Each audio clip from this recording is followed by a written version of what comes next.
대법원은 아미스타드호의 흑인들은 어느 나라의 법에 의해서도 자유인이었고 이들은 불법적으로 납치되었기에 노예의 신분과 재산의 존재를 전제로 하는 법리가 적용될 수 없다는 요지의 판결을 내렸다. 스페인 법에 의해서도 이들은 자유인이다. 불법적으로 체포, 납치, 수송된 자유민이다. 이들이 잃어버린 자유를 되찾기 위해 행한 잔혹한 방법은 유감스런 일이나 불가피했던 자구 행위였다고 판결했다.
자유의사에 의한 행위가 아니고 그렇게 하도록 결정되어 있었다면 책임도 죄도 인정되기 힘듭니다.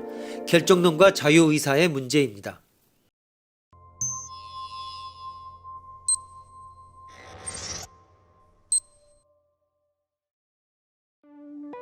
유아 연소교구 살인죄로 기소된 남자가 법정에 섰다.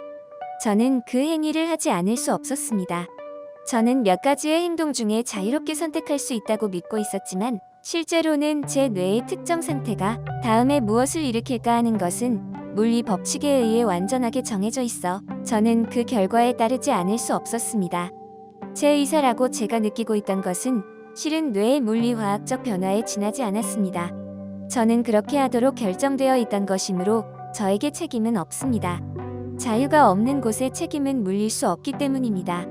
그래서 저는 무죄입니다. 유죄 판결을 내리려고 하는 재판관은 이 피고에 대해서 어떻게 대답하면 좋을까?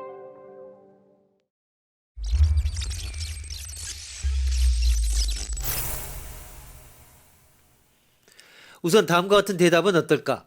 당신의 뇌의 특정 상태가 다음에 무엇을 일으킬까 하는 물리법칙에 의해 완전하게 정해져 있다는 것은 올바르지 않습니다.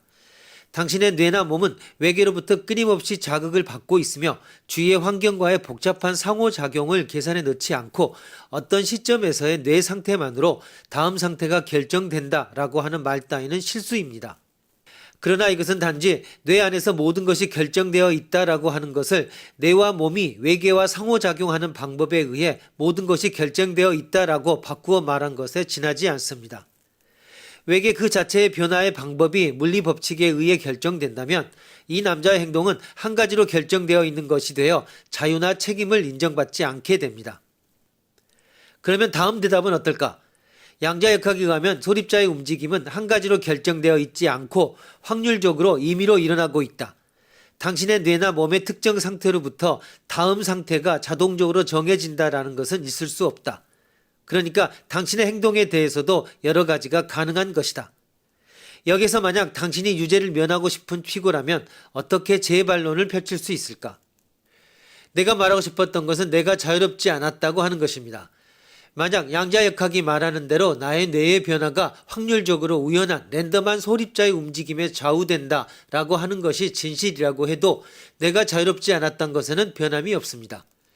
왜냐하면 나의 뇌가 소립자 레벨의 임의적인 원인이 결과를 결정하지 않은 것 같은 불가해한 확률 법칙에 따르고 있다고 하면 그야말로 나의 뇌는 나의 자유로운 움직임이 아니라는 것이 되겠죠.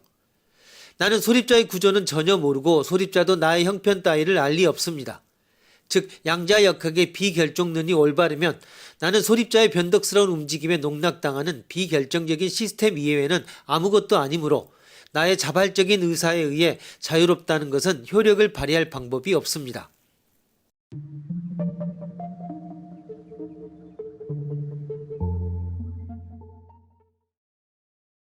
피고의 이 재반론은 설득력이 있을 듯합니다.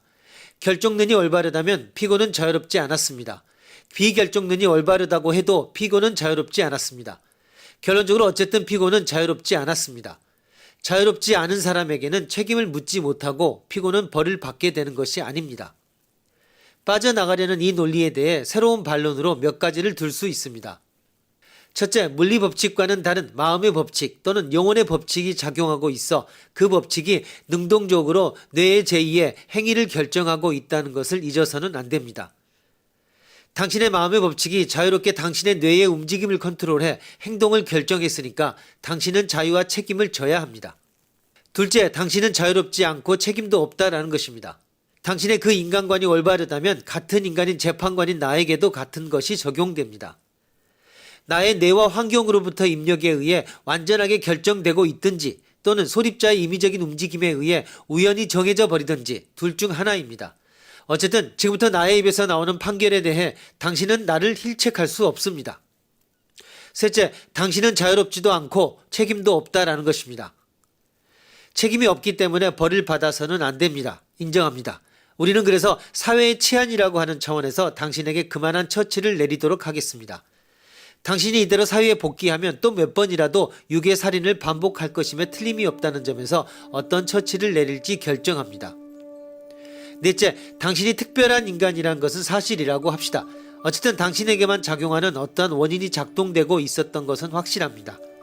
당신은 그러한 상황과 우연하게 만날 그럴 운이었기 때문입니다. 그런데 우리가 책임이라든가 죄라고 부르고 있는 것이야말로 그러한 운입니다. 필연이든 우연이든 당신은 책임이 거론되는 운을 갖고 있다고 하겠습니다. 이 네 가지 반론은 어떤가요? 순위를 매겨서 적합도를 평가해 보십시오.